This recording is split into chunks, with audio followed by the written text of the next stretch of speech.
창세기 8장을 펼쳐 두시고요. 주보 뒷면을 참고해 두시면 간단히 메모할 수 있도록 소제목을 붙여 놓았습니다. 창세기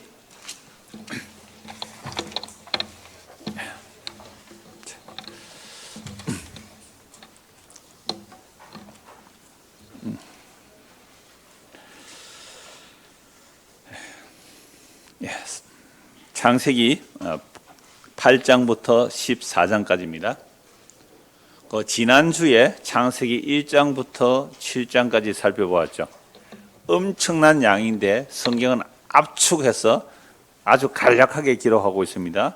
천지창조, 그 다음에 선악을 따먹은 타락, 에덴 동산에서 추방, 최초의 살인, 그리고 죄악이 세상에 가득 참으로 노아 홍수가 일어나는 것까지 우리가 지난주에 살펴보았습니다. 여러분, 노아 홍수가 왜 일어났을까요? 노아 홍수가 왜 일어났을까요? 자, 창세기 6장 한번 보시죠. 창세기 6장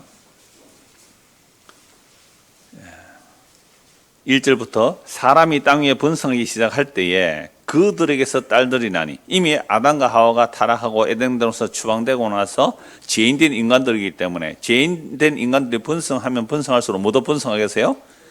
죄도 번성하죠. 자, 그들의 딸들이 하나님의 아들들이 사람의 딸들의 아름다움을 보고 자기들이 좋아하는 모든 여자로 아내를 삼는지라.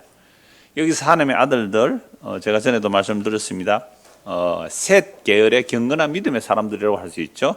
그러면 사람의 딸들이라는 것은 그 가인의 후손들이죠. 그건 도시 문명을 발달한 게 이제 가인의 후손들인데요. 그러니까 하나님의 아들들이 사람의 딸들의 아름다움을 보고 자기들이 좋아하는 모든 여자로 아내를 삼는다.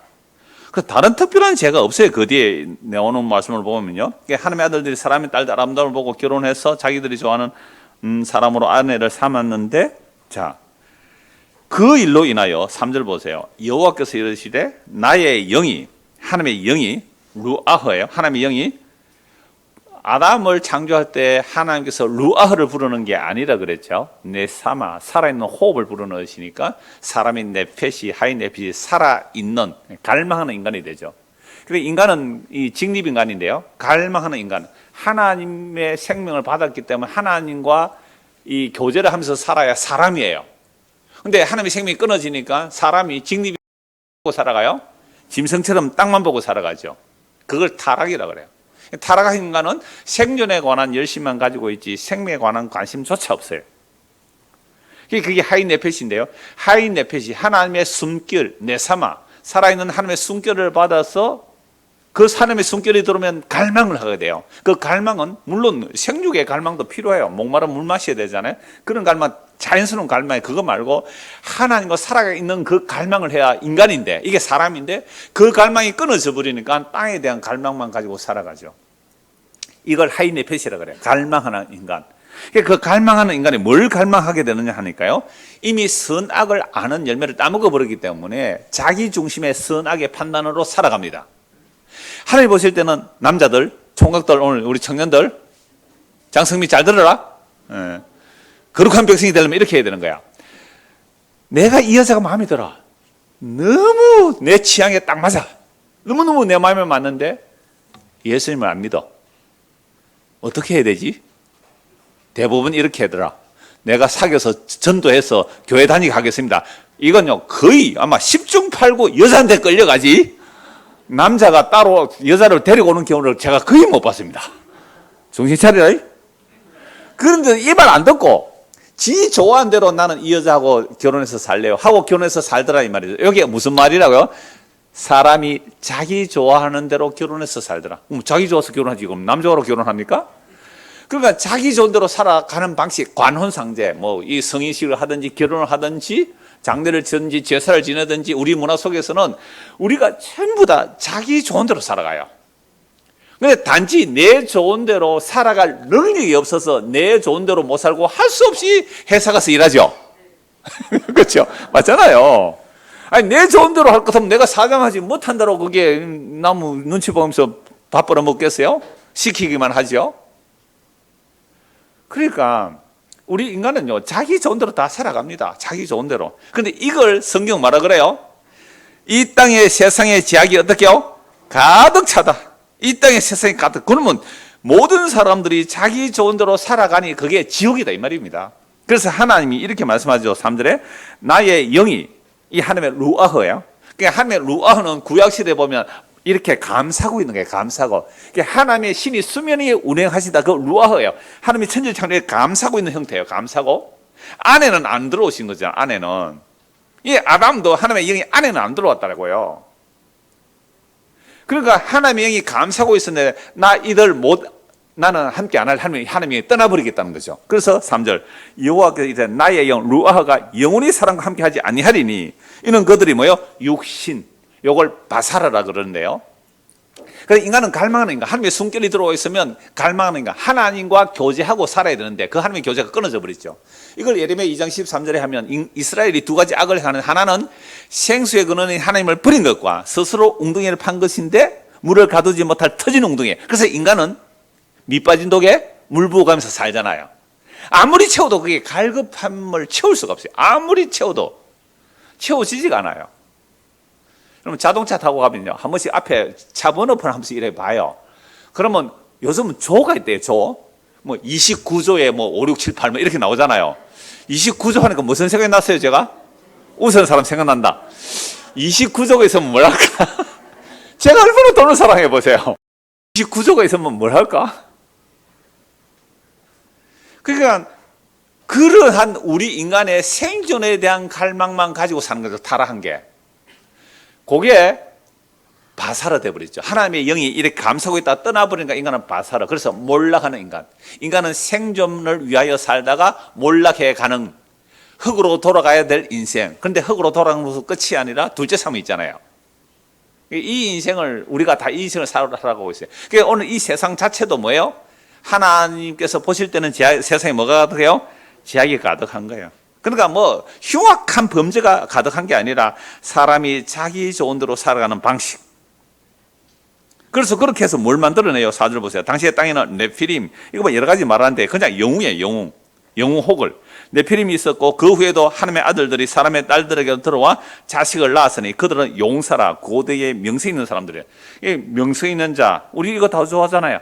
명성 있는 자, 용사. 이들이 하는 일이 뭘까요? 바벨탑 쌓는 거죠.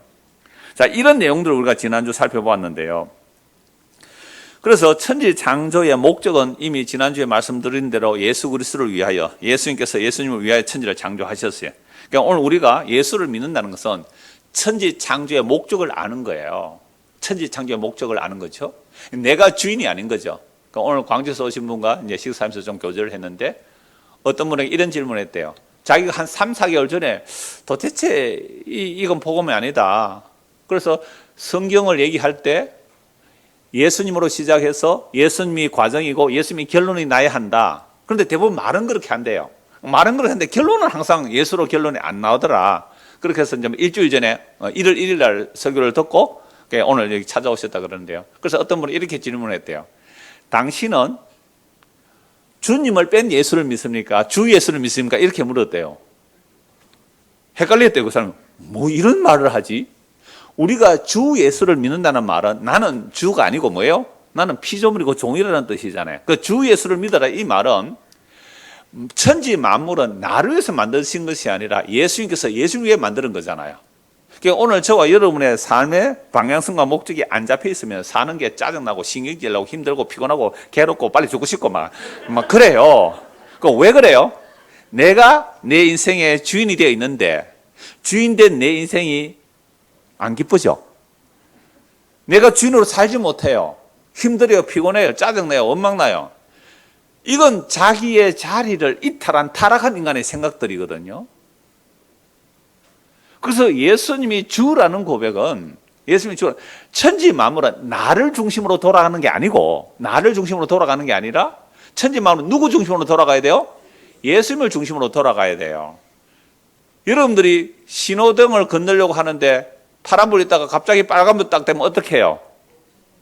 아니 멈추는 게 아니고 짜증이 납니까 안 납니까? 당연히 멈춰야지 안 나면 교통사고 나죠. 짜증나잖아요. 차가 싹 가는데 뭐요? 내 앞에서 노란불이 돼서 딱 끊어져요. 그럼 어떻게 해요? 할렐루야, 감사합니다. 이래요. 신호체계 이거 왜 이래 이거. 세상에 신호체계를 나무란다니까요. 이게 사람들이 뭐하고 살아가는 거예요? 지 마음에 좋아하는 대로 살아가는 거예요. 찬양 인도자가 방금 아침에 일찍 가서 말씀을 묵상하니 머리 끝부터 발끝까지 어떻게 이렇게 죄인지 제대로 묵상한 거예요. 제대로 머리 끝부터 발끝까지 진짜 죄인임을 아는 것이 말씀이 빛이거든요. 빛이 어둠에 비치면요, 머리부터 발끝까지 나는 진짜로 전적인 어둠이고 전적 죄인도 할 때 주님께서는 너는 의로워. 너는 의로워 그래요. 빛이 비치면 비칠 만큼 우리가 더러움으로 드러나는 거죠. 그래서 사람이 지 마음에 좋은 대로 살아가지 않는 사람 아무도 없어요. 저도 마찬가지예요. 저도 마찬가지예요. 내 좋은 대로 살아가는 이것이 타락하여 선악을 따먹고 자기가 선악의 판단의 주인이 되어서 살아가는 모습이죠. 오늘 오신 분이 목사님 이렇게 복음을 알았을 때 뭘 주의해야 됩니까? 이렇게 얘기했어요. 뭘 조심해야 됩니까? 복음을 지식으로 가지면 남을 정죄하고 판단하기 쉽다. 그건 조심해야 된다. 안 그러면 복음도 하나의 지식 체계, 사유 체계가 되어버리면요, 이걸 가지고 복음 모르는 사람들 정죄 판단하기 시작하거든요. 그래서 우리가 하나님의 은혜를 입었다는 것은 내가 오늘 하루 삶을 살아, 아침부터 지금 눈 뜨고 지금까지 살아온 이 삶의 과정이 오늘도 나는 내 좋은 대로 살았습니다. 밥 뭐 드셨어요? 주님 좋으라고 드셨어요? 이러면 좋으라고 드셨어요? 커피는 왜 마셔요? 주님 기쁘라고 마셨어요? 내 좋으라고 마셨어요?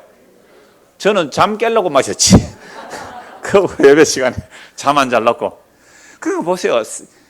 날씨가 춥다, 에어컨 히터가 덥다, 춥다, 이거 전부 누구 중심이에요? 그러니까 원래 몸에 열기가 좀 있는 사람은 덥다고 끄라 하고요, 추운 사람은 켜라 그러고요. 제가 옛날에 부목사 때, 아니 전도사 때요, 저 에어컨 앞에 앉아 있으면요, 전부 눈치를 주는 거예요. 어떤 사람 눈치는 덥다 끄라 이런 거고, 어떤 사람은 춥다 켜라 이런 거예요. 그럼 나 어쩌라고요, 에어컨 앞에서. 그러니 우리가 사는 게 지 좋은 대로 살아가는 이것이 홍수로 세상을 쓸어버릴 만큼 악입니다. 그런데 이거 인정 안 하죠. 이 세상 어때요? 네 좋아하는 대로 살아. 네 좋아하는 방식으로 살아. 요즘 우리 부모들의 아이들 전부 그따위로 미랍니다. 이렇게 표현해서 그따위로 가르치는 아이들 지 멋대로 살아가는 겁니다. 어른이 어디 있어요? 이거요, 흔히 포스트 모더니즘 그러잖아요. 모든 권위를 다 무너뜨려버려요. 모든 권위를 다 무너뜨리고 네가 인생의 주인이야. 천상천하 유아독존에 전부 다 천상천하 유아독존으로 살아가요. 내 좋은 대로 살아가는 거, 내 좋은 대로 살아가는 거. 세상에 나 뉴스 감시 광고보다 깜짝 놀랐는데요. 여러분, 개를 위한 보험 들어보셨어요? 개를 위한 보험이 있어요. 개를 위한 보험. 개가요, 설계가 안 좋다, 뭐 관절이 안 좋다, 개를 위한 보험이 있어요. 그거 맞아요. 오늘 보험하시는 분 진짜 개 보험 있어요? 있어요. 있다 그래요. 고양이 보험도 있고요. 개 보험도 있고 고양이 보험도 있대. 고양이 수술하는 보험. 예? 암 들면 암 치료해주는 보험. 개파이다 진짜. 왜 이런 문명들이 왜 발달하는 거예요? 이런 문명들이 내 좋은 대로 살아가서요. 내 좋은 대로. 물론 나중에 짐승에 대한 언약도 나옵니다만은, 하여튼 아직 본문에 안 들어갔습니다. 서론인데요. 진짜 저는요, 충격이었거든요. 사람이 자기 좋아하는 대로 살아가는 것이 지약이 가득한 것이며, 이런 세상을 조금 전에 또 제 설교를 듣고 상처받을 분이 계실 거예요. 그 애완견 키우는 사람들, 반려견 키우는 사람들은 목사가 말이지 인정머리 없이 내 가족 같은 개를 욕했다고 막 또 막 원망할 분 계실 거예요. 그러니까 나는 내 좋은 대로 살고 니는 네 좋은 대로 사는 거지 뭐. 그러니까 우리는 다 뭐다? 에브리바디 에브리 죄인이에요. 그래서 여러분 홍수가 일어났다는 것은 뭐 때문에요? 사람의 마음에 생각하고 계획하는 바가 항상 악해요. 사람의 마음에 생각과 계획이 아예 항상 악해요. 그럼 홍수가 끝나면요, 인간이 나아졌을까요? 아니에요. 그래서 창세기 6장 5절 한번 보십시오. 여호와께서 사람의 죄악이 세상에 가득한과 그의 마음으로 생각하는 모든 계획이 항상 악하다. 여기 어떤 상태라고요? 자기 좋아하는 방식대로 살아가기. 자기 좋아하는 방식대로 살아가기. 어제 제가 결혼식 갔다 왔는데 그 목사님이 신랑 신부에게 이렇게 묻대요. 서로 다르다는 얘기를 하기 위해서 짜장면 짬뽕 대답 이라니까요. 신랑은 짜장 그러는데 신부는 짬뽕 그러더라고요. 왜요? 부부가 뭐 하나 되니 뭐니 뭐 서약을 해도 하고 뭐라 그래도 난 짬뽕 좋다는 거예요. 그래서 짬짜면이 나오습니다만은 우리는 언제나 그렇잖아요. 부먹 찍먹 하니까 부먹 이래가 둘이 고을 같더라고요. 그러니까 보세요. 하나는 같고 하나는 다르잖아요. 그래 우리는요, 보세요. 내가 부먹 좋아한다고 확 부어 먹어버리면요, 찍먹 하는 사람이 어떻게 해요? 이혼하자 이런다니까. 이혼하자 그래요. 이게 다 뭐예요? 부어 먹든지 찍어 먹든지 짜장을 먹든지 짬뽕을 먹든지 짬짜면을 먹든지 간에 우리는 뭐 한다고요? 자기 좋아하는 대로 살아가요. 예배당 오고 안 오고 여러분 누구 좋은 대로 해요? 지 좋으면 오고 안 좋으면 자기가 안 좋으면 안 와요. 뭐 한두 사람이에요, 그런 사람이? 그럼 막 좋다고 막 광주에까지 오고 저는 하나도 안 믿습니다, 이 사람. 언제 배신 때릴지 어찌 알아요? 그러니까 나는 내 존대로 살고 너는 네 존대로 사세요. 근데 뭘 알자? 아하, 이게 홍수로 쓸어버릴 만큼 인간의 악이구나. 우리 죄를 몰라요. 우리 정말 죄를 몰라요. 성경을 보고 묵상해야 죄를 알아요. 야, 나는 내 좋은 대로 살아간 이것이, 지금까지 우리 내 좋은 대로 살아왔지, 누구 쪽으로 살아왔어요? 내 좋은 대로 살아온 이것이 홍수를 퍼부어도 마땅한 죄구나. 이거 인정하면, 이게 하나님의 은혜가 임했고, 이게 성령이 임한 거예요. 그러니까 성령이 임하게 되면 이걸 통하여, 나는 오늘 하루만 아니라 평생에 내 좋은 대로 살아와서 나는 홍수로 심판받아 마땅하다. 이걸 아는 거잖아요. 자, 이럴 때에 뭘 아는가 보세요.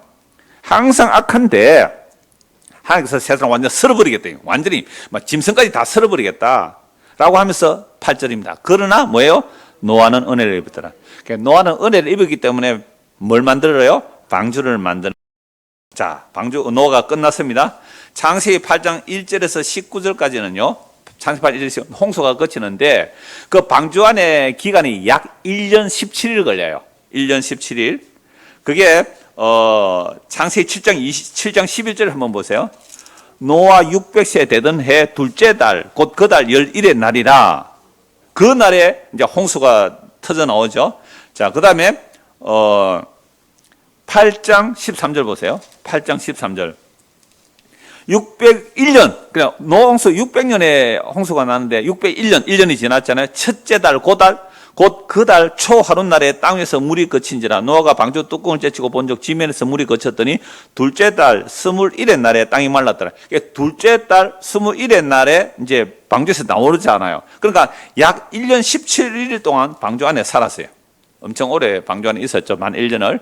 자, 8장 20절에서 22절은요. 방주에서 나와서 노아가 가장 먼저 한 일이 뭐예요? 희생 제사를 드리죠. 그러면 희생 제사를 드릴 때에 하나님께서 그 향기를 흠양하셨다라고 되어 있는데요. 그러니까 노아가 은혜를 입었는데, 그래서 방주를 만들고 방주를 탔지만 그 은혜를 입었다, 방주에 타서 살았다, 그걸로 끝나면 안 돼요. 노아가 은혜를 입었다, 방주에 타서 살았다, 그러면 그걸로 끝나면 안 돼요. 반드시 뭐가 있어야 돼요? 정결한 짐승의 희생 제사 때문에 살았다, 여기 나와야 돼요. 물론 시간적으로야 정결한 짐승 희생 제사가 뒤에 나오지만 결국 은혜를 입어서 방주를 예배하고 방주를 탄 것은 그 정결한 짐승의 희생 제사 때문에 살았구나, 이걸 아는 거죠. 자, 오늘 우리가 이 땅에 살아가며 우리도 다 똑같이 자기 좋은 대로 살아가는데 하나님 은혜가 임해요. 은혜가 임해서 누구를 믿어요? 예수를 믿어요. 예수를 믿었다는 것은 뭘 알아야 돼요? 나 대신에 죄 없는 예수님이 희생하셨구나. 요거까지 알아야 돼요.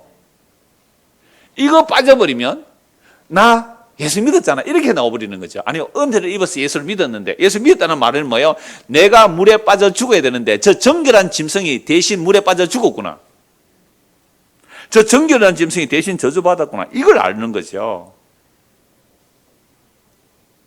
그래서 방주에서 나와서 가장 먼저 한 일이 뭐라고요? 예, 정결한 짐승 생제사를 드리죠. 20절 보십시오. 노아가 여호와께 제단을 쌓고 8장 20절 모든 정결한 짐승과 모든 정결한 새 중에서 제물을 취하여 번제로 제단에 드렸더니 여호와께서 그 향기를 받으시고 그 중심에 이르시되 내가 다시는 사람으로 말미암아 땅을 저주하지 아니하리니. 다시는 내가 사람 때문에 땅을 저주하지 않겠다라고 말씀하신 것은 홍수 이전에는 사람의 마음의 생각과 계획이 항상 악했으나 홍수로 인하여 정신 차린 인간들은 이제 마음의 생각과 계획이 악하지 않기 때문일까요? 질문이 너무 어려웠습니까? 그러니까 홍수 이전에는 사람의 마음의 생각과 계획이 항상 악했고 그 악한 모습은 뭐라고요? 자기 좋은 대로 살아가는데 이것 때문에 심판했다면 이제 홍수를 통하여 와, 우리 자기 좋은 대로 살아면 안 된다. 우리 자기 좋은 대로 살아면 절대로 안 된다. 참 심판한다. 홍수를 보고 나서 절대로 이제부터는 자기 좋은 대로 안 살아갔을까요? 또 자기 좋은 대로 살아갔을까요? 그렇기 때문에 하나님께서 사람이 자기 좋은 대로 살아가는 그 죄를 심판하신다면 오늘도 홍수가 일어나야 되고 내일 또 홍수가 일어나야 되고 모레도 홍수가 일어나야 되는 이 말입니다. 그래서 다시는 땅을 저주하지 않는다는 물로 심판하지 않는다는 말씀인데요. 땅을 저주하지 아니하리니 이는 사람의 마음이 계획하는 바가 어떻다고요? 어려서부터 악하며. 홍수 이전에는 어려서라는 말은 없어요. 그런데 홍수 이후에는요, 어려서가 들어가잖아요. 그러니까 홍수 이전이나 이후나 인간은 달라집니까? 안 달라집니까? 안 달라집니다. 그 계획하는 바가 그 사람의 마음으로 계획하는 바가 어려서부터 항상 악해. 항상 내가 전에 행한 것 같이 모든 생물을 다시 멸하지 아니하리니 22절 땅이 있을 동안에는 심음과 거둠과 추위와 더위와 여름과 겨울과 낮과 밤이 쉬지 아니하리라. 그러니까 지금도 우리는 노아 언약의 혜택을 받고 있어요. 겨울이 왔어요. 추워요. 좀 있으면 봄이 오죠. 그리고 씨를 뿌리고 여름에 자라고 가을에 거두어들이죠. 언제까지 이런 일이 일어나요? 그렇죠. 땅이 있을 동안에, 요 땅이 있을 동안에 라는 이 말씀은 앞으로 땅이 어떻게 된다는 거죠? 그렇죠. 사라진다는 거잖아요. 그러니까 땅이 있을 동안 홍수로는 심판하지 않겠지만 이 땅을 보존하여 두시는 이유는 이제는 물로 심판해버리죠. 불로 심판해버린다. 너무 잘하는 말씀이잖아. 찾고 넘어갑시다. 베드로후서 3장입니다. 베드로후서 3장.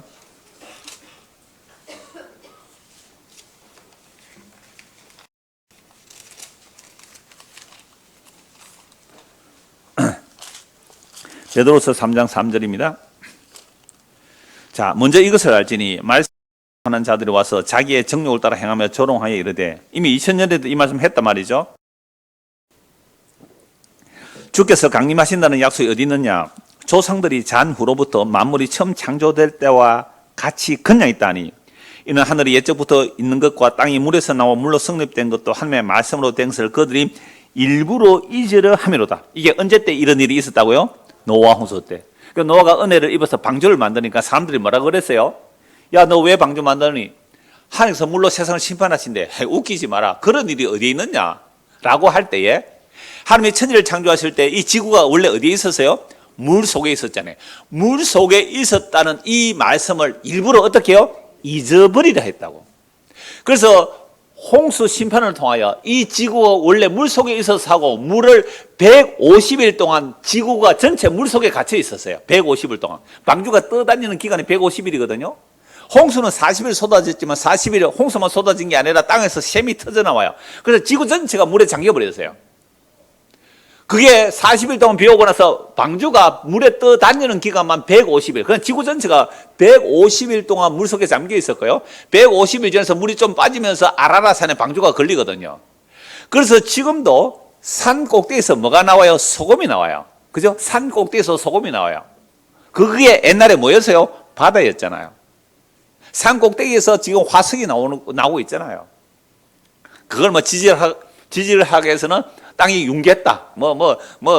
판구조가 어떻다라고 얘기하지만, 원래 이 땅이 물에서 나와서 물로 성립되는데, 뭐 했다고요? 일부러 어떻게 해요? 잊어버리려고 했다. 그래서 뭘로 심판받아요? 6절 보세요. 이로 말미암아 그때의 세상은 물이 넘침으로 멸망했을 때. 이 지구가 물에서 나와서 물로 성립됐다. 창세기 1장에 나오죠. 하나님의 신은 수면 위에 운행하셨다. 물 속에 지구가 혼돈 상태로 있었잖아요. 그거 노아가 방주를 만들면서 그걸로 복음 전한 거죠. 이 땅이 물로 심판받는데 웃기지 마라. 웃기지 마라. 농담하지 마. 라고 하다가 5절입니다. 하늘이 예적부터 있는 것과 땅이 물에서 나와 물로 성립된 것도 하나님의 말씀으로 된 것을 그들이 일부러 잊어버리려고 하다가 뭐 했다고요? 이로 말미암아. 하나님 말씀 안 믿었죠. 이로 말미암아 그때 세상은 물에 넘침으로 멸망하였죠. 이제 하늘과 땅은 그 동일한 말씀, 물로 심판받는다는 그 동일한 말씀과 똑같이 불사르기 위하여 보존하신 바되어 경건하지 아니한 사람들의 심판과 멸망의 날까지 보존하여 두신 것이라. 이 모델 케이스가 뭐예요? 노아 홍수 이후에 소돔과 고모라죠. 아브라함 시대 소돔과 고모라.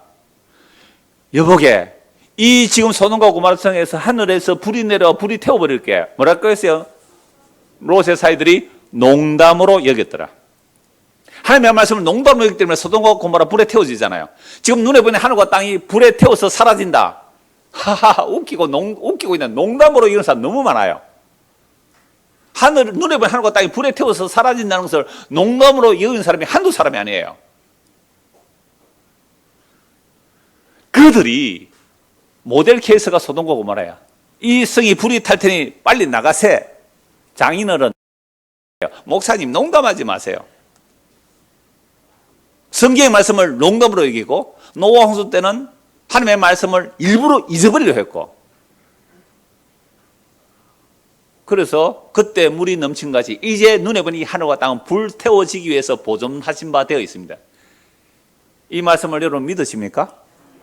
정말로 하늘과 땅이 불에 태워서 사라질 걸 믿으신다면 우리의 삶의 방향성은 말 안 해도 방향이 잡힌다고요. 불태워 사라질 것을 붙들고 갈 것이냐, 이 눈에 보이는 하늘과 땅이 사라져도 영원히 있을 것을 바라볼 것이냐. 이건 제가 그따위로 살아서 되겠어? 영원한 것을 사모야지. 알겠어요, 보영씨. 보영씨 아무도 모를 거예요. 등록 지난주에 했는데. 이랬을 때에 내가 보이지 않는 것을 위해서 살아야지 하고 막 노력하잖아요. 그거 불가능합니다, 인간은. 그래서 성령께서 이런 책망의 말씀을 통하여 우리가 회개하고 정말 이 약속의 말씀이 우리 마음에 받아들여진다면 삶의 방향성이 바뀌는 것은 당연해요. 물론 우리가 그렇게 살아갈 수는 없어요. 왜? 이 땅에 사는 동안 밥 먹고 살아야 되잖아요. 그 얘기를 하는 게 아니라 열심히 일하세요. 그 얘기, 일도 하지 말고 지리산에 오너라, 피지에 오너라, 그런 얘기 하는 건 다 이단이고요. 그 얘기가 아니라 주님 오시는 그 영광의 날을 소망한다면 우리의 삶의 방향성이 땅에 썩어질 것이 아니라 위의 것을 찾는 것은 당연하지 않느냐 이 말이죠. 땅에서 생각하지 말라 위의 것을 찾아라. 그래 것은 이 삶의 방향성은 복음을 알고 믿는다면 자연스럽게 나오는 것이지, 나는 이제부터 세상 덩지고 십자가 보내, 세상 덩지고 십자가를 그렇게 가지는 게 아니더라 이 말이죠. 아주 자연스럽게 새하늘과 새 땅을 추구하며 살아요. 그래서 8절 이하에 어떻게 살아야 되느냐, 어떻게 살아야, 이게 바로 나왔잖아요. 어떻게 살아야 되느냐, 하늘과 땅이 사라질 때 어떻게 살아야 되겠느냐. 13절 보세요. 12절 보세요. 12절. 하나님의 날이 임하기를 바라보고 간절히 삼으라. 그 날에 하늘이 불에 타서 풀어지고 물질이 뜨거운 불에 녹아지려니와. 13절 같이요. 우리는 그의 약속대로 의가 있는 곳이 새 하늘과 새 땅을 바라보도다. 아멘. 이게 정말로 믿어진다면 우리 눈에 보이는 하늘과 땅이 지금 사라져도 할렐루야, 말씀대로 되었군요 하는 자들이 이 성경의 약속을 성령에 의하여 믿는 믿음의 사람들의 고백이잖아요. 놀랄 일이 뭐 없어요? 놀랄 일이 없어요. 놀랄 일이. 자, 창세기 9장. 이제 이 노아 언약을 맺으시는데요. 노아 언약을 맺으시는데 창세기 9장 1절에서 17절까지 하나님께서 방주에서 나온 이들을 향하여 뭘 하라 그래요? 생육하고 번성하라. 생육하고 번성하라 그래요. 그럼 생육과 번성 왜 해야 되느냐 하면 이미 창세기 1장 28절에 생육 번성하라고 아담에게 말씀하셨고요. 그 생육 번성이 아담의 타락으로 인하여 노아 홍수가 일어났을지라도 또다시 생육 번성을 해야 돼요. 왜 생육하고 번성해야 됩니까? 메시아가 오시기까지. 그러니까 메시아가 오시고 나면, 제가 지난주에 이 말씀 안 드린 것 같은데, 메시아가 오시고 나면 육체적인 생육과 번성 뭐 할 수 있죠. 그러나 더 중요한 생육과 번식이 뭘까요? 복음 전파로 하나님의 자녀 만들어내는 것. 그래서 바울 사도는 디모데나 디도를 보고 뭐라 그래요? 내가 복음으로 낳은 내 믿음의 아들. 그러니까 바울이 자기 아들이라 그래요. 그럼 복음 전해서 그 사람이 복음을 받아들였다. 그러면 내가 믿음으로 낳은 아들이란 말이죠. 그러면 생육하고 번성하라는 의미가 신약에서 십자가 이후로는 어떤 의미가 돼야 돼요? 복음을 전하해서 주께로 돌아오는 자들. 이게 믿음으로 낳은 아들. 바울이 그렇게 내 아들 디모데. 자기가 낳은 아들 아니거든요. 믿음의 자녀를 그렇게 성경 말하고 있습니다. 그래서 이 생육 번성이 주님 오시는 그날까지 계속돼야 되겠죠. 주님 오시는 그날까지 계속됩니다. 그래서 노아 언약에서 가장 중요한 그 사인이 뭐예요? 사인이? 무지개죠, 무지개. 그런데 이 노아 언약을 맺을 때요, 놀랍게도 그 사람과만 세우는 언약이 아니라 짐승에게도 언약을 세운다고 말씀해요. 자, 11절 보세요. 9장 11절. 내가 너희와 언약을 세우리니 다시는 모든 생물을 홍수로 멸하지 않을 것이라. 땅을 멸할 홍수가 다시 있지 아니하리라. 하나님이 이르시되 내가 나와 너희와 및 너희와 함께하는 모든 뭐요? 생물, 사람만 아니라 생물도 사이에 대대로 영원히 세우는 언약의 증거는 이거니라 하고 내가 내 무지개를 구름 속에 두었나니 나와 세상 사이의 언약의 증거니라. 그러니까 무지개가 하나님의 이스라엘 백성들이 바벨론으로 잡혀가세요. 하나님의 언약이 깨어진 것 같은데 에스겔서 1장 28절에 보면 에스겔 선지자가 하나님의 영광을 보는데 뭐가 나타나요? 무지개가 나타나요. 그리고 요한계시록 4장 3절과 10장 1절에 보도 무지개가 나타나거든요. 눈에 보이는 하늘과 땅이 다 사라진다 할지라도, 예루살렘이 멸망한다 할지라도 하나님의 언약은 영원하다. 그걸 또 보여주고 있죠. 이 세상이 다 사라진다 하나님의 언약은, 그래서 산의 보좌에 무지개가 있다는 거죠. 그게 무지개 언약이에요. 그래서 어떤 해석은 이렇게 하는 해석도 있는데 저는 뭐 받아들입니다. 무지개, 레인보우잖아요. 보우는 활이거든요. 그럼 활의 방향이 어디로 가 있다고요? 이 하나님 쪽으로 향해 있죠. 뭐 이게 물리학적으로 빛의 구조가 어떻고 굴절이 어떻고 그런 생각 하지 마시고, 이 무지개가 하늘로 향했다면 화살이 어디로 간다는 거예요? 하늘을 향하는 거죠. 그러니까 인간의 저주를 누가 짊어지는 거예요? 하나님 자신이 짊어지죠. 그래서 노아 홍수 이후에 제일 먼저 한 일이 뭐예요? 방주에서 나와서 정결한 짐승의 희생제에서 하죠. 그래서 물에 빠져 죽지 않는 것, 불에 타서 죽지 않는 것, 지옥에 가지 않는 것, 그 저주는 누가 담당해야 돼요? 하나님이 담당해야 되죠. 하나님이 담당해야 되잖아요. 자기 저주예요. 하나님이 자기 저주예요. 그게 하나님의 아들이 이 땅에서 십자가로 자기 저주 받음으로 그 언약을 이루는 게 이 무지개 언약 안에 담겨 있는 뜻이기도 하죠. 자, 그래서 이제 무지개 언약을 세우고 나서요, 창세기 9장 18절에서 28절에 보면 방주에서 나와서 노아가 뭐 합니까? 포도 농사 짓고 포도주에 취해가지고 뻘거벗고 누우자 합니다. 그러니까 함이 보고 자기 형제들에게 가서 뭐 얼레리 꼴레리 했겠죠. 아버지 술 취하고 완전 빨가벗고 자더라 이러는 거죠. 그런데 셈과 야벳은 어떻게 합니까? 겉옷을 들고 뒷걸음질 쳐서 아버지의 뻘거벗은 것을 덮어주고 나왔잖아요. 술 깨고 나서 이 말을 들었죠. 술 취가 뻘거벗고 자는 거는 누가 그랬어요? 노아 지가 그랬는데 왜 함 보고 저주해? 지가 잘못했는데. 이게 계시거든요. 하나님 계시는 그 윤리도덕을 따지는 게 아니에요. 방주라는 덮어주심의 은혜. 그죠? 노아 방주, 하나님께서 문을 그 방주라는 덮어주심의 은혜를 받았고 정결한 짐승의 희생으로 네가 살아남았는데 네가 아버지의 그 하체, 아버지의 그 수치를 덮어주지 못했니? 너 저주받아 이놈아. 아버지가 아들 보고 왜 저주하겠어요? 그게 계시기 때문에 그래요. 그래서 셈과 야벳은 허물을 덮어줬잖아요. 그래서 복 받으라 그랬단 말이에요. 그래서 언약궤라는 상자 안에 하나님의 두 돌판이 있잖아요. 그 돌판이 비춰지면 어떻게 된다고요? 다 죽어요. 법대로 지금 다 죽어요. 그래서 사사시대에 언약궤 뚜껑을 열어봤다가 몇 명 죽었어요? 치시면 죽어버려요. 율법을 비추면 다 죽어버려요. 언약궤 뚜껑이 속죄소예요. 거기에 어린 양의 피를 손가락 7번 1년에 대접에 한번 가서 뿌림으로 속죄받는 거거든요. 그 언약궤 뚜껑 자체가 언약궤 속죄소라는 언약궤 뚜껑이 덮어줬으며 율법의 저주에서 자기 저주를 받음으로 하나님이 자기가 저주를 받음으로 그 죄를 용서해 주시는 이야기들이 성경의 언약궤와 속죄소 안에 있는 내용들이 다 이런 내용이 들어있잖아요. 농세도 이걸 보여주고 있는 것이죠. 그래서 덮어주심의 은혜를 모르면 그거 저주받은 거예요. 오늘 우리가 하나님의 은혜를 입고 사는 것은 예수의 피로 우리의 죄를 덮어주셨기 때문에 그래요. 그래서 베드로전서 4장 8절에 보면 사랑은 뭐라고요? 허다한 죄를 덮어주세요. 그럼 사랑의 확증이 십자가잖아요. 그 십자가 안에 있으면 하나님께서 우리의 허다한 죄를 그 피를 보고 뭐요? 덮어주시고 패스오버 넘어가는 것이 유월절이에요. 짐승의 피가 아닌 예수 그리스도의 피로 우리의 허물과 죄를 덮어주세요. 나는 네 죄를 안 보고 나는 내 아들의 피를 보고 넘어가겠다. 이게 유월절이고요. 이게 십자가의 능력이에요. 이게 하나님의 사랑의 확증이고요. 창세기 10장 1절에서 32절까지의 내용은요. 노아 가족의 족보와 야벳과 함과 셈의 족보가 나오는데 1절에서 5절은 야벳의 족보이고 6절에서 20절은 함의 족보이고요. 21절에서 31절은 셈의 족보인데요. 여러분 어느 족보에서 세상에 영웅이 나옵니까? 함의 족속이죠. 세상에 처음 영웅호굴이 나타난단 말이에요.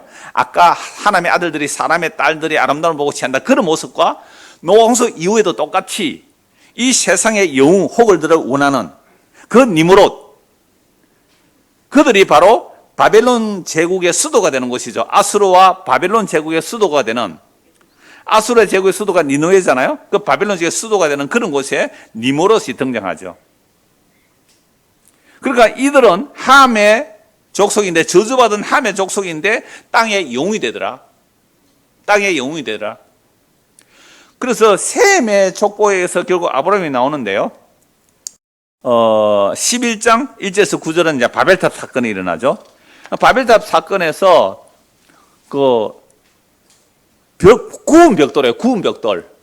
그냥 흙을 뭉쳐서 하면 풀어지겠죠.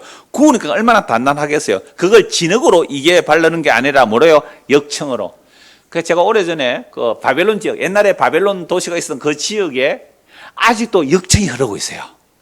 구덩이에. 아직도 그 기름에 불을 붙이면 불이 붙고요. 아직도 역청이 흐르고 있어요. 그 역청가 뭐 했다고요? 벽돌 구워가지고 역청을 쌓았으니까 보암직한 바벨탑을 쌓았겠어요. 바벨탑 쌓으면서 하는 말이 뭐예요? 자, 우리 이름을 내고 흩어짐을 면하자. 홍수의 그 저주를 아는 자들 아니에요. 그래서 스스로 바벨탑을 쌓아서 하늘에 닿게 하고, 자, 우리 이름을 내자. 그렇게 해요. 그 옛날에 아주 오래전에 이제 청년 때 이런 바벨탑 사건 영화를 보니까 이 니므롯이요. 바벨탑을 쌓아놓고 바벨탑 꼭대기 가서 활을 들고요. 신을 향해 쏘는 거예요. 하늘을 향하여. 너가 나하고 한판 붙자는 거죠. 그래서 하나님께서 이들의 모습을 보고 와서 뭘 해버리죠? 언어를 흩어버리죠. 그래서 혼자. 유일하게 언어가 흩어졌다는 게 성경의 이 기록뿐이에요. 언어가 흩어짐으로 자기 말 통하는 사람까지 이제 흩어져서 각 족속과 막 이렇게 언어가 흩어져가 나눠지겠죠. 11장 10절에서 32절까지. 요 족보는 무슨 족보예요? 셈의 족보에서 아브라함이 나오는 내용을 합니다. 그 다음에 12장 1절에서 9절 아브라함을 불러내시고 고향 집을 떠나라라고 말씀하죠. 이건 우리가 지금 다윗 언약 그 앞에 모세 언약 그 앞에 아브라함 언약 때 자세히 다뤘으니까 간단하게 넘어갑니다. 창세기 12장 1절에서 9절 아브라함을 부르시고 고향 친척 아버지 집을 떠나게 하시죠. 12장 10절에서 20절은요. 약속의 땅에 왔는데 약속의 땅에 뭐가 와버리죠? 기근을 만나죠. 기근을 만나서 애굽에 내려가서 바로 왕과의 사건을 통하여 아브라함은 믿음이 자라죠. 나를 불러내신 여호와 하나님께서 바로 왕을 꼼짝하지도 못하게 하는 하나님이시구나라는 경험을 하고 애굽에서 이제 다시 가나안 땅으로 돌아오게 되죠. 13장 1절에서 18절입니다. 이 내용은 아브라함과 롯이 갈라시죠. 아브라함이 애굽에 내려갔다가 뭘 많이 받아와요? 마누라 팔아먹고, 예, 바로 왕으로부터 엄청난 그 재물을 받죠. 종도 받고 재물도 받죠. 소와 양된 많이 받습니다. 세계 최고의 부자가 얼마나 그 아브라함에게 그 자기 누이라고 했으니까 신부값을 많이 줬을까요? 신부값을 많이 줬을까요?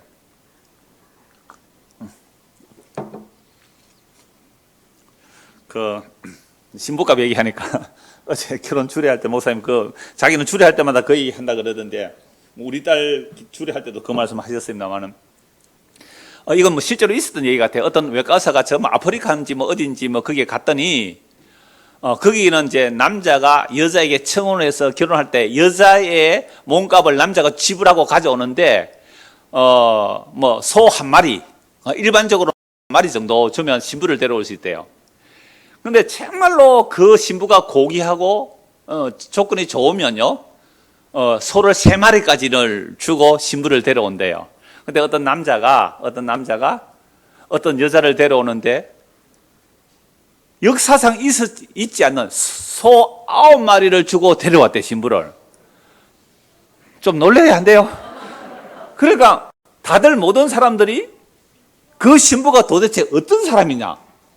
와, 그럼 신랑 따라 한번 가보자. 소를 9마리 몰고 가니까 이 신랑이 데리고 온 신부는 대단할까요? 따라간 거예요. 그러니까 갔더니까 어떤 뭐 그 추장집 지나가더래요. 또 어떤 사람은 큰 농장을 하는데 그 농장하는 사람도 지나가더래요. 그럼 누가 저 소 9마리 봤지? 저 어떤 노파하고 홀로 있는 어떤 여자에게 가서 소 9마리 주고 데려왔더래요. 별로 감동 안 받아서 넘어갑시다. 나는 어려서부터 그 여자를 사랑했고 그 여자를 좋아했기 때문에 그 여자의 어떤 조건도 보지 아니하고 나는 소 9마리 주고 데려왔다는 거죠. 이 여자가 소 9마리 받았기 때문에 자기는 얼마나 귀한 사랑을 받은 거예요. 그래서 나중에 보니까 아주 고귀한 여자가 되었다는 뭐 그런 얘기를 하던데. 지금 제가 뭐 얘기하세요? 그러니까 아브라함의 아내 그 사례가 얼마나 아름다웠지. 뭐 야살의 책이라는 게 있어요. 저거 뭐 별로 성경에 야살의 책은 2번 나오거든요. 그러니까 우리 저 배선자 지사님 그 책을 읽다 그래. 나는 인터넷에서 구입하려면 도저히 저는 아직도 아날로그 세대라서 인터넷에서 뭐 책 구입하고 잘 못해요. 옛날에 했는데 그거 한번 안 하고 나니까 뭐 접속이 안 돼서 못 하고 있었는데 사고는 싶었는데 책을 보니까 이 사라가 얼마나 예뻤는지 막 상자에 숨겨갔어요. 바로 왕에게 갈 때. 그래서 숨겨갔는데 이 상자 뭐 그러니까 바로 왕이 이렇게 말해요. 이제 애굽에 들어올 때 11조를 내라는 거죠. 모든 재산은 11조. 예, 11조 재산 다 내겠습니다. 상자를 열어라. 이거는 절대 못 엽니다. 안 열면 못 들어온다 해서 열었더니 너무너무 아름다운 아브라함의 사례가 있어요. 우와, 이렇게 이쁠 수가. 소문이 어디까지 나오세요? 바로왕에. 그럼 바로왕이 아브라함도 그랬잖아요. 당신이 너무 예뻐서 나를 죽이고 내가 남편한테 날 주고 당신 뺏어가면 안 되니까 그저 밖에서는 오빠 동생 합시다. 원래 뭐 배다른 동생이도 하기도 하니까 그렇게 하자 하고 와서 얘기했다면 너무 예쁘니까요. 바로왕에게 소문나 바로왕이 데리고 가잖아요. 신부가 많이 줬을까요? 작게 줬을까요? 그래서 어제 그 신랑 보고 묻거든요. 신부 당신은 소 몇 마리 죽겠냐? 10,000마리 죽겠습니다. 이래 10,000마리. 목사님이 웃기고 있네. 네가 뭐 10,000마리 있나? 9마리가 최고다. 9마리가 그죠? 최고가 9마리다 그랬는데 그러니까 이 바로왕이 얼마나 엄청난 아름다운 신부를 가졌는가. 소 몇 마리 줬을까요? 한 10,000마리 안 줬을까요? 그러니까 바로 이 아브라함이 뭐가 됐어요? 부자가 됐죠. 근데 부자가 되니까 세상에 자기 조카 롯하고 아브라함 사이에 목초지는 좁고 양과 소와 많으니까 목동들이 싸우니까 갈랐어요. 네가 우함 나는 자고 나는 자함 나 우하겠다. 아브라함 은혜를 받았어요. 아브라함 조카에게 먼저 기회를 주죠. 그러니까 조카는 점점 어디로 가요? 소돔과 고모라 쪽으로 가고 자기는 뭐예요? 예, 광야에 지내게 되는 거죠. 그러니까 하나님의 은혜를 입은 자만이 네가 먼저 해라. 그런데 그 갈라서고 났을 때 하나님께서 또 아브라함에 약속해요. 너에게 시와 네 시를 땅에 티끌처럼 주겠다. 그리고 이 땅을 주겠다. 땅 아직 한 평도 없고요. 아브라함과 사라의 아이도 없는데 이 약속 계속 반복해요. 자, 14장입니다. 14장 1절에서 16절은요. 롯이 사로잡혀 가는 것. 그런데 누가 구해 와요? 아브라함이 구해 오죠.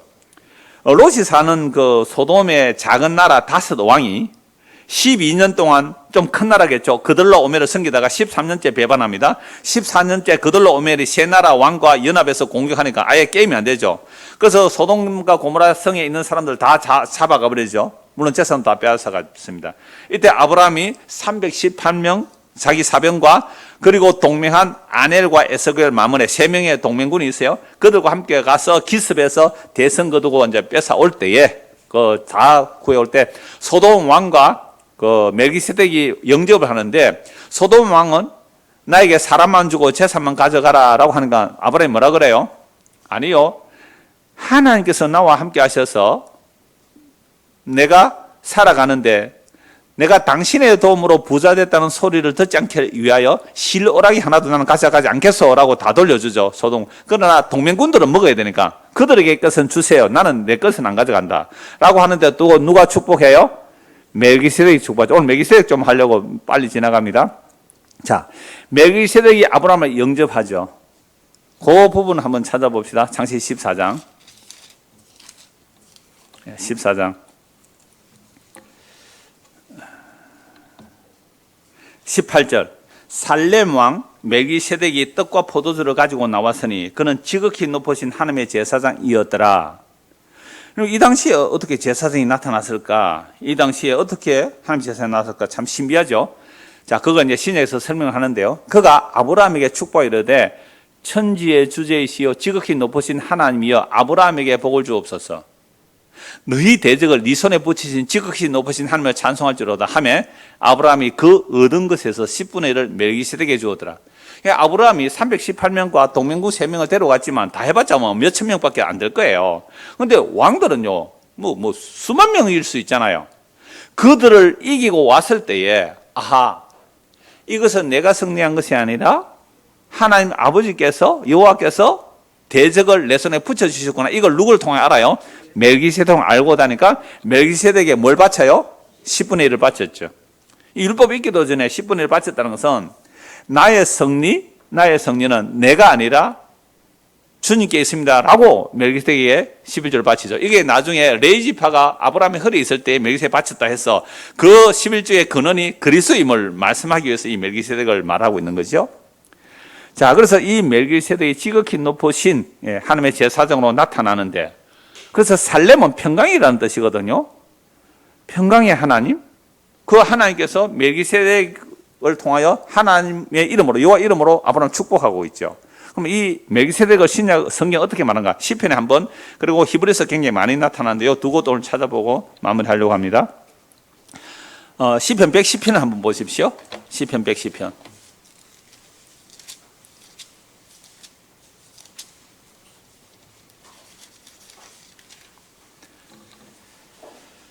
자, 시편 110편 1절부터 한번 볼까요? 다윗의 시로 되어 있죠. 여호와께서 내 주에게 말씀하시되 내가 네 원수들로 네 발판이 되게 하기까지 너는 내 오른쪽에 앉아 있으라 하셨다.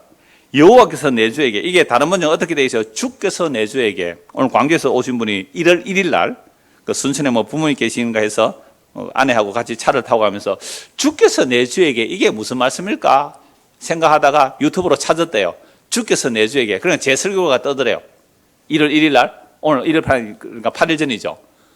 그 설교를 이제 부인과 함께 듣고 가다가 은혜를 받았대요. 그래서 오늘 찾아왔어요. 그 내용이 멜기세덱의 이야기가 또 나와요. 자, 4절 한번 보세요.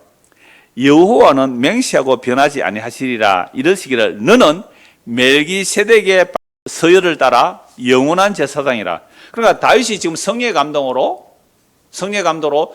여호와 하나님 보좌 우편에 누구를 봐요? 주를 보여. 그 주가 누구라고요? 예수 그리스도인 거예요. 그럼 그 예수 그리스도는 구약의 그 멜기세덱의 반차를 따라 서열을 따라 오신 영원한 대제사장을 설명하는 게 다윗이 성령의 감동으로 기록되어 있죠. 그래서 예수님께서 이렇게 물었죠. 이스라엘 백성들에게 그리스도가 누구 후손으로 오느냐, 누구 후손으로 오느냐? 오늘 오전에 말씀과 연결돼요. 누구 후손으로 온다고요? 다윗의 후손으로 와야 돼요. 왜요? 다윗에게 뭘 허락했기 때문에? 영원한 왕위를 주겠다는 언약을 했잖아요. 그래서 오전하고 오후하고 같이 연결해서 들어야 돼요. 영원한 언약을 줬다 했으니까 400년 동안 왕위가 끊어져 있었다 그러잖아요. 400년 동안. 그런데 예수님 당시에 그렇게 메시아를 기다리고 있었는데 물었죠. 예수님께서 그 유대인들 제자들에게 그리스도가 누구의 후손으로 오느냐? 예, 제가 대답할게요. 사무엘하 7장에 보면요, 다윗의 후손이에요. 너무나 정확히 말하잖아요. 아멘 했어요? 책임지세요. 그래서 이렇게 묻는 거죠. 그렇다면 다윗이 성령의 감동으로 시편 110편 1절에 주께서 내 주에게 라고 다윗이 그리스도를 주라고 고백했는데 어떻게 그리스도가 다윗의 후손이 되겠니? 맞네요. 맞네요. 그때부터 예수님께 질문도 못해요. 시 공간을 초월하여 멜기세덱이 아브라함을 축복해버렸죠. 신약으로 말하면 예수님이 예수 그리스도가 아브라함을 축복한 거예요. 그걸 성경이 이렇게 말하고 있잖아요. 자, 그런데 이 부분 조금 앞에 하나 더 해야 되는데요. 뭐 시간 넉넉합니다. 이것 좀 더 봐야 되는데 제가 한 곳 자, 창세기 9장에 하나님께서 언약을 맺을 때요. 언약을 맺을 때 사람만 상대하는 게 아니라 짐승도 언약의 대상이 된다고요. 짐승도 언약의 대상이 되는데 창세기 9장 한번 보십시오. 요 10번 110번 좀 놔두고요. 창세기 9장입니다. 자, 11절에 하나님의 언약이 내가 너희와 언약을 세우리니 다시는 뭐요? 모든 생물이 포함되잖아요. 근데 생물이 포함되는데 이 생물들에게 하나님 언약을 세운대요. 하나님이 이르시되 내가 나와 너희와 및 너희와 함께 모든 생물 사이에 대대에 영원히 세우는 언약의 증거다. 자, 10절도 보세요. 9절부터 내가 내 언약을 너희와 너희 후손과 너희와 함께 모든 뭐요? 생물, 새, 가축, 짐승에도 언약을 세우겠대요. 좀 이상하네요. 사람에게 언약 세운다는 건 이해가 되는데 짐승에게도 하나님이 언약 세우겠대요. 그럼 짐승이 어이 소, 너 내 언약 세울게. 뭐 이렇게 대답했을까요? 소가 희한하잖아요.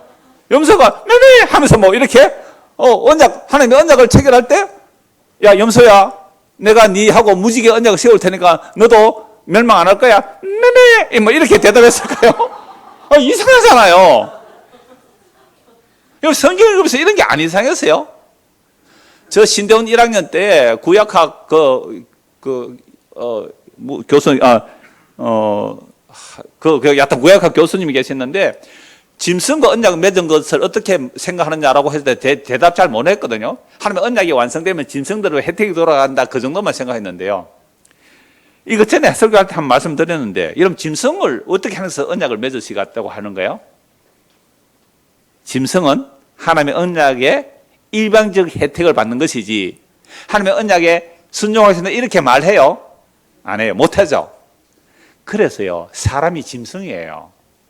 시편 49편 20절 보면 종기에 처하나 깨닫지 못하면 멸망하는 짐승 같다. 그런데 우리 인간이 하나님의 언약을 떠난 인간은요 멸망하는 짐승이에요. 멸망하는 짐승에게 언약을 세우는 거예요. 그래서 멸망하는 짐승의 언약을 세우는 것이 말 구유에 예수님이 오시잖아요. 멸망하는 짐승이 우리가 예수의 살과 피를 먹고 말했어야 사는 거죠. 그 언약을 세우는데요. 이 얘기 하려고 하면 한참 걸리는데 호세아서 한번 보십시오. 구약성경 호세아 2장 18절. 이거 원고에 없는 내용인데 제가 조금 전에 점심시간에 말씀 보고 좀 더 추가한 겁니다. 구약성경 호세아 2장 18절 보세요.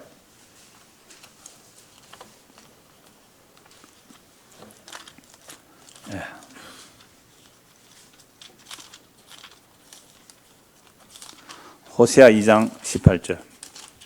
야, 목사가 왜 저래 성경 잘 못 찾노? 이렇게 생각되시죠? 제가 성경책 얼마 전에 새 걸로 바꿨거든. 빳빳해가 잘 안 넘어갑니다. 그리고 이 침을 묻혀야 되는데, 좀 보기에 써서 침을 안 묻히는 것도 그래요.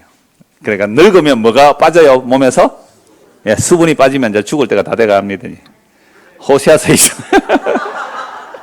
야, 은혜 받으면 아무 때나 아멘도 안 옵니다. 2장 18절 한번 보세요. 자, 그 날에는 보세요. 그 날에는 내가 그들을 위하여 들 짐승과 공중의 새와 땅의 곤충과 더불어 언약을 맺으며 보세요. 뭐 언약 맺는다고요? 새 언약을 말하는데 이게 들 짐승 공중의 새까지도 그러면 뭐 고양이 보험도 들어야 되겠네, 그죠? 강아지 보험도 들어야 되겠어요? 들 짐승과 공중의 새와 땅의 곤충과 더불어 언약을 맺는 이 말은 인간이 타락해서 피조물이 저주를 받았잖아요. 그러니까 인간의 구원 안에 뭐도 일어난다고요? 만물의 회복도 일어난다는 그런 말씀이에요. 짐승과 언약을 맺는다는 것이요. 그래서 이사야 11장에 보면 사자가 어린 향기잖아요. 이건 다시는 해함과 상함이 없는 새하늘과 새 땅을 말하는데 여호와의 정의는 그 일을 지금 우리가 이 땅에서 이뤄야 된다 그러죠. 이 땅에서. 그래서 군에도 안 보내고 말이죠. 그렇게 하는 일이 이제 일어나죠. 문자적이고 율법적이니까 이제 그렇게 되는데요. 결국 하나님의 그 언약이 완성되면요. 로마서 8장이 나와요. 모든 피조물이 지금 뭐 하고 있어요? 탄식하고 신음해요. 몰라요, 우리는. 모든 피조물이 탄식하고 신음하는데 성령의 처음 익은 열매를 받은 우리조차도 탄식하는 이유는 몸의 구석이 남아있어서 그렇거든요. 몸의 구원, 몸의 부활이 남아있어서 탄식하는데요. 그러니까 모든 피조물들도 탄식하면서 하나님의 알들들이 나타나기를 기다리고 있어요. 그러니까 하나님의 언약의 완성은 단지 사람을 회복시켜 구원하는 내용만이 아니라 모든 피조물 완전한 새로운 창조, 새로운 회복을 만들어내시는 거죠. 그래서 짐승하고도 언약을 맺고요. 그렇게만 보지 말고 우리 짐승, 정말 짐승 같은 우리에게 왜 일방적인 은혜 언약으로 자신의 살과 피를 먹여서 언약을 체결하는가, 이것도 보여주는 거죠. 짐승인 우리에게 언약을 맺으시는 하나님의 놀라운 언약의 혜택을 보자는 거죠. 그래서 이제 멜기세덱 다시 봅니다. 창세기 10편 110편 4절, 110편 4절. 자, 여호와는 맹세하고 변하지 아니하시리라 이르시기를 너는 멜기세덱의 서열을 따라 영원한 제사장이라 하였도다라는 말씀을 이제 히브리서에서 아주 자주 말씀을 하는데 히브리서 한번 찾아봅시다. 히브리서 5장 6절.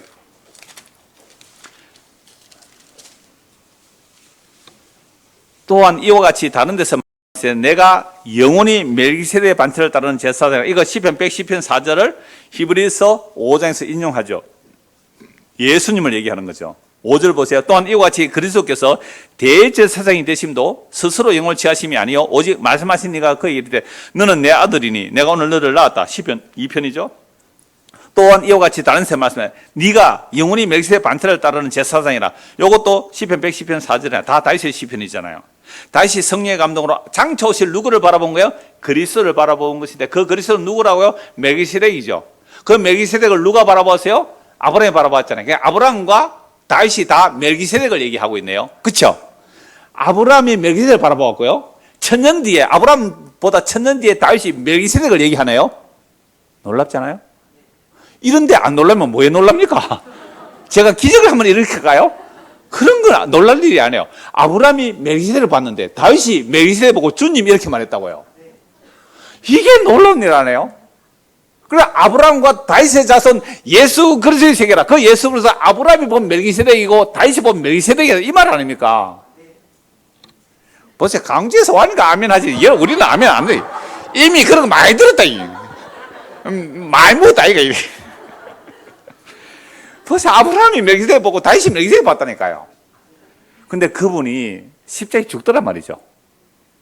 그래서 십자가 죽으니까 우리는 에이 아니야 하고 도망가는 거죠. 10절 하나님이 멜기세덱의 반차를 따른 대제사장 칭하심을 받았다. 누가요? 그리스도께서. 7절 보세요. 그는 그리스도예요. 멜기세덱의 서열, 아브라함이 본 멜기세덱, 다윗이 본 멜기세덱, 그 멜기세덱이 이 땅에 오신 예수님인데 그는 육체에 계실 때 자기를 죽음에 능히 구원하실 이에게 심한 통곡과 눈물로 간구와 손을 올렸고 그의 경건하심으로 말미암아 들으심을 얻었느니라. 그가 아들이면서도 받으신 고난으로 순종함을 배워서 온전하게 되신. 그러니까 왜 고난받아야 돼? 아들이 우리의 죄를 대신 짊어진 고난이고 죄고 순종이고 그래서 십자로 온전하게 됐기 때문에 자기에게 순종하는 모든 자, 그러니까 예수를 믿는 모든 자에게 영원한 구원의 뭐예요? 근원이 되시고 하나님께 멜기세덱의 반차를 따른 대제사장 칭함을 받았다. 그러니까 아브라함도 누구 믿고요? 예수 믿고 다윗도 예수 믿고 이렇게 말하는 거죠. 오늘 우리도 예수 믿고 구원의 근원이 되어주신 예수님. 11절 멜기세덱에 관하여 내가 할 말이 많지만 너희가 참 듣기 어려서 내가 그냥 넘어간다. 저도 넘어갑니다. 6장 20절입니다. 6장 20절 그 의리로 앞서가신 예수께서 멜기세덱의 반차를 따라 영원히 대제사장이 되어 우리를 위해 들어가시나. 어디로요? 하늘 성소로. 땅의 성소는 제사장이 있어요. 그 제사장들은 자기 죽음으로 다른 사람을 온전히 용서할 수 없어요. 그림자예요. 그래서 예수님 안에 하늘 성소로 자기 죽음으로 우리를 끌어안고 하늘에 들어가신 거예요. 그래서 7장 1절 이 멜기세덱은 살렘 왕이요. 아브라함 축복했잖아요. 지극히 높으신 하나님의 제사장이라 여러 왕을 쳐서 죽이고 돌아오는 아브라함을 만나 복을 빈 자라. 아브라함의 모든 것의 10분의 1을 그에게 나누어 주니라. 그 이름을 해석하면 먼저는 의의 왕이요. 그 다음은 살렘 왕이니 곧 평강의 왕이요. 멜기세덱 의의 왕. 멜기세덱 뭐라고요? 의의 왕. 살렘 평강의 왕. 그 평강의 왕이요 의의 왕이 누구예요? 그리스도. 그러면 예수님이 구약에 아브라함이 나타나시니까 그분이 그때 무슨 모습으로? 멜기세덱으로, 의의 왕으로, 살렘 왕으로, 다윗에게 의의 왕으로, 평강의 왕으로. 그래서 다윗이 예루살렘의 수도를 정하잖아요. 예루살렘, 평화의 도시. 그 평화의 도시에 언약궤를 모셔오잖아요. 이 멜기세덱은 아버지도 없고 어머니도 없고 족보도 없고 시작은 날도 없고 생명의 끝도 없어 하나님의 아들과 닮아서 항상 제사장으로 계시느니라. 이 사람이 얼마나 높은가 생각해보라. 조상 아브라함도 노랑물 중 10분의 1을 그에게 주었느니라. 그러니까 레이 지파들이 다 아브라함의 허리에 속하여 그에게 복을 받았단 말이에요. 7절 논란의 여지 없이. 옛날 성경은요, 폐에 일어나. 잔소리 그만해. 잔소리 그만해. 논란의 여지 없이 낮은 자가 높은 자에게 축복을 받느니라. 구약의 제사장 그 정도 아니야. 우리는 영원한 멜기세덱의 세대를 따라오신 예수 그리스도부터 뭘 받는 자들이고요? 축복을 받는 자들이에요. 폐일은하고 낮은 자가 높은 자에게 복을 받는다. 이게 오늘 아침에 다윗 언약과 같죠. 다윗이 하나님 앞에 뭐예요? 어린아이예요. 어떻게 어린아이가 갓난아기가 하나님을 위해서 집을 지어 드릴까요? 하나님이 집을 지어 주겠다. 내가 늘 대신해서 죽어야 돼, 이놈아. 그렇군요, 주님. 높으신 주님께서 영원히 저를 섬겨 주셔야 되겠군요. 우리가 모였을 때 폐일은 하고 높으신 그 주님이 십자가에 죽기까지 우리를 섬겨 주셨다는 그 섬김을 온전히 받고 사는 자들이 그리스도의 몸된 성도입니다. 그게 머리의 지시를 받는 그리스도의 몸이에요. 이 은혜가 우리 모두에게 임하기를 소원합니다. 기도하겠습니다. 하나님 아버지, 폐일은 하고 낮은 자는 높은 자에게 복을 받을 수밖에 없습니다. 다윗이 하늘 위에서 집을 지어 드리려고 하였지만 감히 천지를 창조하신 하나님을 무슨 수로 집을 지어 드릴 수 있겠습니까? 하나님이 다윗을 위하여 영원한 집을 지어 주신다고 하신 그 집은 하나님이 사람이 되어 살을 찌고 피를 흘려 다윗의 거처가 되어 주셨고, 다윗은 그 예수님을 거처로 삼고 또 예수님도 다윗을 거처로 삼는, 우리가 그리스도 안에, 그리스도가 우리 안에 있는 이 놀라운 일들을 성경은 약속하셨고 십자가로 이루어내셨고, 오늘도 성령을 통하여 이 계시의 말씀을 보고 듣고 믿게 하시니 감사합니다. 하나님 우리의 거처가 되고 하나님이 우리를 거처 삼으신다는 이 놀라운 복음이 우리 안에 실제가 되어서 눈에 보이는 하늘과 땅이 사라진다 할지라도 두려워하지 아니하고 아멘 주 예수의 오시옵소서 새하늘과 새 땅을 사모하며 살아가는 믿음의 사람이 되도록 은혜를 베풀어 주옵소서. 예수 그리스도를 받들어 기도드리옵나이다. 아멘. 광주 오신 분 때문에 한 5분 늦었습니다.